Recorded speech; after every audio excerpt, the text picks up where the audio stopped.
जिला विधिक सेवा प्राधिकरण के सचिव न्यायाधीश शरद व्यास ने शनिवार को कारागृह का निरीक्षण किया। राजस्थान राज्य विधिक सेवा प्राधिकरण जयपुर के निर्देशानुसार जेलों में बंद ऐसे बंदी जो अपराध के समय नाबालिग थे, उनके लिए विधिक सहायता हेतु विशेष अभियान चलाया जा रहा है। अभियान के अंतर्गत न्यायाधीश जेल के दौरे पर रहे। उन्होंने जेल में बंद विचाराधीन बंदियों की उम्र के विषय में पूछताछ कर जाँच की। राज्य विधिक सेवा प्राधिकरण द्वारा नाबालिग बंदियों के कानूनी अधिकारों के विषय में उन्हें जानकारी भी दी गई। इस दौरान एडवोकेट संजय कटारिया, सामाजिक कार्यकर्ता संतोष कुमार इंदौरिया, पैरालीगल स्वयंसेवी नौरंगलाल प्रजापत तथा न्यायालय कर्मचारी लक्ष्मी गहलोत सहित जेल प्रशासन उपस्थित था।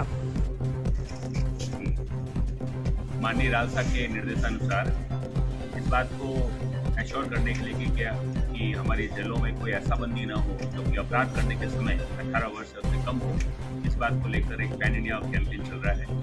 इसके तहत आज मेरे साथ पैरालीगल वॉलंटियर संतोष जी और जेल विजिटिंग एडवोकेट हमारे पैन एडवोकेट भी हैं संजय कटारिया, इनके साथ हमने जेल का निरीक्षण किया और प्रत्येक बंदी से हमने व्यक्तिशः बातचीत की और इस बात को बस उनसे पूछा कि अगर कोई अपराध करने के समय यदि वो 18 साल या 18 साल से कम उम्र हो तो इसकी जानकारी हमें दें, ताकि इसके संबंध में जे एक्ट बना हुआ है उसके तहत आवेदन कंसर्निंग न्यायालय के समक्ष लगाया जा सके। इसके बारे में जेल का निरीक्षण किया गया।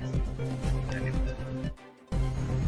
गर्भस्थ शिशु संरक्षण समिति के राष्ट्रीय अध्यक्ष रामकिशोर तिवारी शनिवार को क्षेत्र की दौरे पर रहे। तिवारी अल्पप्रयास पर रतनगढ़ आए, जिनका पेंशनर समाज भवन में स्वागत किया गया। इस दौरान उन्होंने कहा कि मार्च माह में पूरे भारतवर्ष में 5 चरणों में संस्कार व सनातन संस्कृति संरक्षण यात्रा निकाली जाएगी, जो शहर में मार्च माह में आएगी। समिति के नगर मंत्री महेश जोशी ने बताया कि इस दौरान सर्वसम्मति से समिति के संरक्षक पद पर सत्यनारायण सेरदा व अध्यक्ष ओम प्रकाश इंदौरिया को मनोनीत किया गया तथा कार्यकारिणी का गठन 11 फरवरी को किया जाएगा। जिला प्रभारी महेंद्र कुमार ने आगंतुकों का आभार प्रकट किया। इस अवसर पर बद्री प्रसाद बंसिया, हरिराम कड़ेल, बजरंगलाल प्रजापत, लक्ष्मीनारायण बंसिया, राजकुमार महेशी, मनोहर स्वामी, पीरूमल प्रजापत, महेश सीरदा, राजेंद्र चांद गोटिया, भीवराज प्रजापत सहित कई लोग उपस्थित थे। पंडित दीनदयाल उपाध्याय राष्ट्रवादी मंच की ओर से शनिवार को रामचंद्र पार्क स्थित शिवालय मंदिर में जिला न्यायालय के आदेश पर वाराणसी के ज्ञानवापी परिसर में बैरियर हटाकर 30 साल बाद पूजा अर्चना शुरू करने एवं श्रद्धालुओं के दर्शन हेतु तहखाना खोलने पर खुशी जताते हुए शनिवार को कार्यकर्ताओं ने एक दूसरे को मिठाई खिलाई।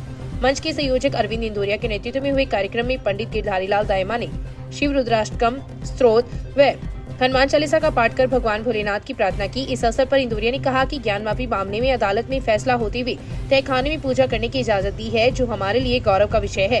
इस दौरान मंच के सह संयोजक शंकरलाल कमान, नारायण दायमा, युवा नेता नवल महेशी ने भी अपने विचार प्रकट किए। कार्यक्रम में खुदरा विक्रेता संघ के नवनिर्वाचित कोषाध्यक्ष दीपक मुरारका का स्वागत भी किया गया। इस अवसर पर मणिराम पवार, बंसीधर स्वामी, ओम प्रकाश जांगीर, राजकुमार सोनी, हनुमान बारवाल, पवन धड़, दल्लू सिंह, पूर्णमल दादरवाल, पंडित सुधीर शर्मा, दीनदयाल सोनी, पवन फुलवाटी, राधेश्याम महेशी, कालूराम भार्गव, कमल पुजारी, महेश भार्गव, बीरबल भार्गव, नेमीचंद हारी, बट्टी भार्गव, ओम प्रकाश सैनी, संजय भार्गव, राजेंद्र सांकला, विष्णुकांत शर्मा, महेंद्र भार्गव सहित कई लोग उपस्थित थे। कार्यक्रम का संचालन पार्षद रामकिशन माटोलिया ने किया। रतनगढ़ क्षेत्र में 2 दिनों के पश्चात मौसम का मिजाज फिर से बदला है। शनिवार सुबह क्षेत्र में हल्की बूंदाबांदी हुई तथा पूरे दिन बादल छाए रहने से सूर्य देव के दर्शन नहीं हुए। शाम को फिर हल्की बूंदाबांदी होने से सर्दी बढ़ी। दोपहर में तेज हवा चलने के कारण लोग गर्म कपड़ों में दुबके रहे। बूंदाबांदी होने से फसलों को फायदा है, वहीं बाजारों में चहल पहल कम रही।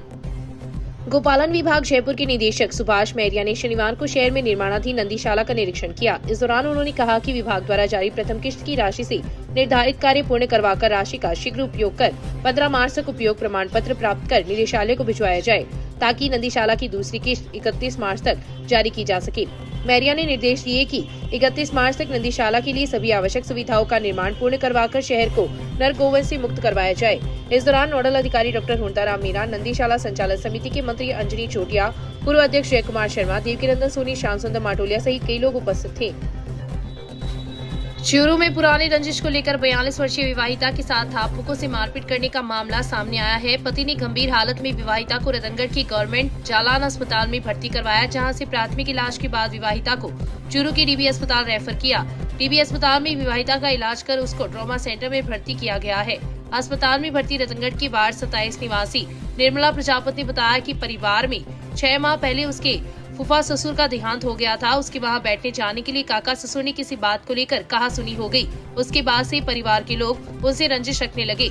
इस बात को रंजिश को लेकर शुक्रवार देर शाम रवि, मधु व प्रमोद ने निर्मला को घर से बाहर बुलाकर गाली गलौज करने लगे। गाली देने से मना करने पर तीनों लोगों ने निर्मला से थाप मुक्कों से मारपीट करने लगे। शोर मचाने पर पड़ोस में काम करने वाले पति लाभचंद ने तुरंत मौके पर पहुंचकर बीच बचाव किया। विवाहिता को तुरंत गंभीर हालत में रतनगढ़ की गवर्नमेंट जालान अस्पताल में भर्ती करवाया गया, जहां तबियत ज्यादा बिगड़ने पर प्राथमिक इलाज के बाद विवाहिता को तुरंत टीबी अस्पताल रेफर किया गया। अस्पताल में इलाज पर विवाहिता को ट्रॉमा सेंटर में भर्ती किया गया है, जहां उसका इलाज चल रहा है। सूचना मिलने पर जालान अस्पताल में रतनगढ़ पुलिस ने पहुंचकर घटना की जानकारी जुटाई।